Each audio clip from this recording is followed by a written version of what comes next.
धन्यवाद, आपने बोलने का मौका दिया। अध्यक्ष महोदय, मैं बात करता हूं, प्रदेश की बहुमूल्य कृषि है, शासकीय जमीनें जो बड़े बड़े उद्योगपति और ऊर्जा प्लांटों के नाम पर आवंटित की जा रही है। स्थानीय किसान, भूमिहीन परिवार, ग्रामीण युवा अपने अधिकारों से वंचित हो रहा है। जिन जमीनों पर पहले खेती होती थी, जिनसे हजारों परिवारों का पालन पोषण होता था, उन्हें कारपोरेट घराने को दे दिया गया। क्या सरकार बताएगी कि कितनी जमीन किस कंपनी को कितने वर्षों के लिए और किस दर पर दी गई? आदरणीय अध्यक्ष महोदय, आज चुनाव का समय जब आता है तो गौ माता के नाम पर हम सब वोट मांगते हैं, लेकिन हकीकत यह है कि प्रदेश की सड़कों पर गायें भूख और दुर्घटनाओं से मर रही है।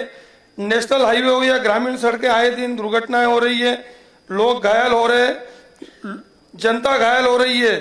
कई हम देखते हैं कि सड़कों के ऊपर बुजुर्गों को कई सांड उठा के फेंक देते हैं। आज पशु मर रहे हैं। अगर सरकार वास्तव में गौ सेवा के प्रति गंभीर है तो फिर आवारा पशुओं की समस्या का स्थायी समाधान क्यों नहीं हो रहा?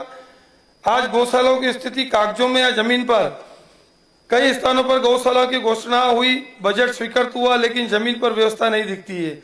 जो गौशाला संचालित हुए वो चारे, पानी और चिकित्सा की भारी कमी है। कई गौशाला फंड के अभाव में बंद होने की कगार पर है। सरकार बताए कि कुल कितनी गौशालाएं कार्यरत है, उनकी कितने पशु और प्रति पशु कितना बजट दिया जा रहा है।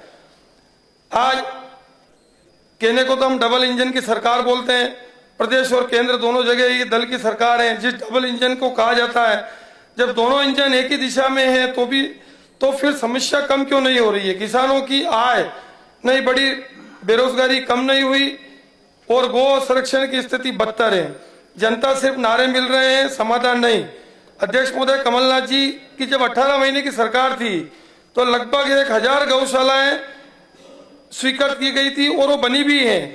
आज उन गौशालाओं में भी विद्युत की व्यवस्था नहीं है, पानी की व्यवस्था नहीं है।